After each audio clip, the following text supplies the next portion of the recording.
Samajwadi party के राष्ट्रीय महासचिव शिवपाल यादव आजमगढ़ पहुंचे, जहां रोडवेज स्थित एक होटल में प्रेस वार्ता करते हुए भाजपा सरकार पर जमकर हमला बोला। बेपटरी हो रही बिजली और स्वास्थ्य व्यवस्था पर उन्होंने सरकार को आड़े हाथों लिया। वहीं ध्वस्त हो चुकी कानून व्यवस्था को लेकर सरकार की कार्यशैली पर सवालिया निशान लगा दिया। शिवपाल यादव घोसी में हो रहे विधानसभा उपचुनाव में समाजवादी पार्टी के प्रत्याशी सुधाकर सिंह के समर्थन में पार्टी कार्यकर्ताओं में जोश भरने और भारी मतों से विजय दिलाने के लिए आजमगढ़ से मऊ घोसी के लिए रवाना हुए। देखिए, आज मैं आजमगढ़ में रुका हूँ। अब यहाँ से कुछ ही देर बाद घोसी चुनाव प्रचार वहाँ पर सुधाकर समाजवादी पार्टी से चुनाव लड़ रहे हैं और उनके जिताने के पूरा प्रयास है और जीतेंगे। क्या माहौल सर लग रहा है? घोसी की क्या रिपोर्ट आ रही है? समाजवादी पार्टी के प्रत्याशी सुधाकर वहां से जीतेंगे भारी बहुमत से।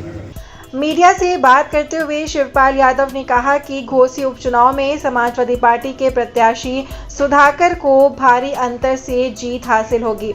जनता ने मन बना लिया है कि अब दल बदलुओं को राजनीति से बाहर का रास्ता दिखाएंगे। देखिए, जो दल बदलू होते हैं ना, वैसे तो समाजवादी पार्टी में अधिकांश जो पक्के समाजवादी पार्टी हैं कभी नहीं आते, और जो इधर उधर से आते हैं ना, उनसे थोड़ा सा सावधान रहने की जरूरत है। जैसे अभी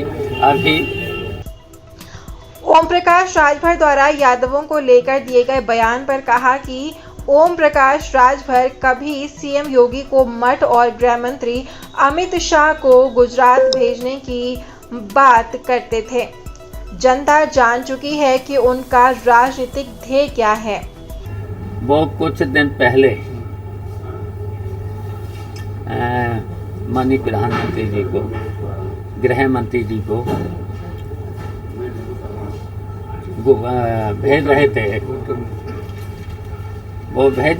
गुजरात भेज रहे थे, और योगी जी को गोरखपुर भेज रहे थे। तो इस तरीके के बयान देते हैं। और पिछड़े समाज के लिए कहते हैं, पिछड़े समाज के लिए कहते थे कि ये योगी जी के जूते साफ करते हैं। इस तरीके से हमेशा बयान दिए हैं उन्होंने। सपा नेता उमेश पांडे द्वारा भाजपा में शामिल होने और सपा प्रत्याशी पर अपने भाई की हत्या करने के आरोप पर शिवपाल यादव ने कहा कि सुधाकर सिंह समाजवादी पार्टी के सच्चे सिपाही हैं। उन पर लगाए गए आरोप निराधार हैं। जैसे आजम खान पर तमाम तरह से मुकदमे दर्ज कर उन्हें परेशान किया जा रहा है। देखिए, सुधाकर संघर्षशील आदमी रहे हैं, समाजवादी पार्टी में हमेशा रहे हैं। ये लोग तो दल बदल हमेशा करते रहे। लेकिन जो उन पर आरोप लगे हैं, गंभीर आरोप लगाया पांडे जी ने, क्या कहें? तो देखिए, वो तो इस तरीके के आरोप, झूठे आरोप तो आप समझ ही रहे हो। कितने लोगों पर रिपोर्टें तक लिखी जा रही हैं, झूठी रिपोर्टें। 2005 का मामला है सर, सपा सरकार ही में वो हुआ था उनके हत्याकांड। देखिए, झूठी समाजवादी पार्टी के लोगों को हमेशा झूठी रिपोर्टें लिखी गई है, हमेशा झूठी रिपोर्टें लिखी गई है। तो सर आजम खान पर कितनी झूठी रिपोर्टें लिखी गई हैं। शिवपाल यादव ने भाजपा सरकार को आड़े हाथों लेते हुए कहा कि प्रदेश में स्वास्थ्य और बिजली व्यवस्था पूरी तरह से ध्वस्त हो चुकी है। 22 से 24 घंटे बिजली का वादा किया था, लेकिन ढंग से 8 घंटे भी बिजली नहीं मिल पा रही है। देखिए, स्वास्थ्य व्यवस्थाएं पूरी तरह से ठप हैं। इधर बिजली का देख लिए, इतनी महंगी बिजली, और वादा करते हैं 22 घंटे 24 घंटे, और 8 घंटे 10 घंटे से ज़्यादा बिजली कहीं आ नहीं। इधर देखिए, छापे पर पड़ रहे हैं, FIR भी हो रही है और बिजली देते नहीं।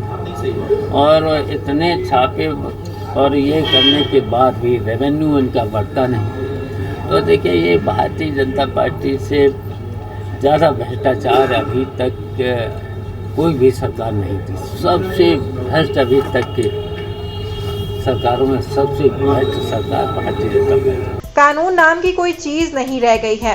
आए दिन हत्या, बलात्कार जैसी घटनाएं हो रही हैं। अपराधी खुलेआम सड़कों पर लोगों को गोली मार दे रहे हैं। सरकार या कानून का उनको कोई डर नहीं रह गया है। पूरी तरह से कानून व्यवस्था ध्वस्त है। सरकार रोज हत्याएं हो रही हैं। अभी आपने लखनऊ में ही देखा है, गवर्नर साहब के यहाँ किस तरीके से हत्याएं हो रही हैं। लगातार हत्याएं भी हो रही हैं। पूरी तरह से कानून व्यवस्था ध्वस्त है। सरकार और विकास के मोर्चे में क्या देखते हैं सरकार? विकास कहीं हो ही नहीं रहा। चारों तरफ गड्ढे ही गड्ढे दिखाई दे रहे हैं। कोई विकास का काम नहीं। झूठे बस वादे और झूठा प्रचार, इसके अलावा कुछ नहीं हो रहा है। सरकार सदन में सीएम योगी द्वारा तारीफ करने की बात पर शिवपाल यादव ने कहा कि भाजपा फूट डालो की रणनीति पर काम करती है। देखिए, ये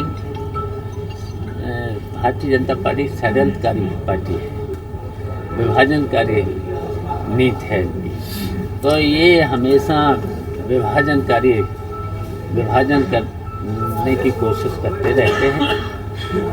तो वो तो आपको अपना साथी फूट डालो, परिवार में फूट डालो, आपस में फूट डालो, ये इनकी नीति है।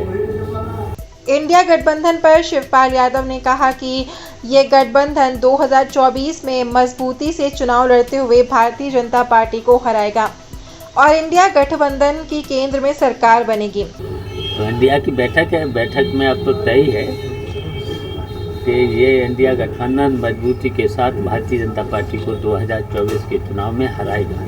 मायावती के अकेले चुनाव लड़ने के ऐलान पर उन्होंने कहा कि बसपा तो भाजपा के हिसाब से चुनाव लड़ेगी। उनकी मिलीभगत तो जग जाहिर है। तो वो तो भाजपा से पूरी तरह से मिले ही हुए हैं। पूरी तरह से भाजपा से मिले। अब वो तो भाजपा से बात करके ही अपना जहाँ से लड़ेंगे।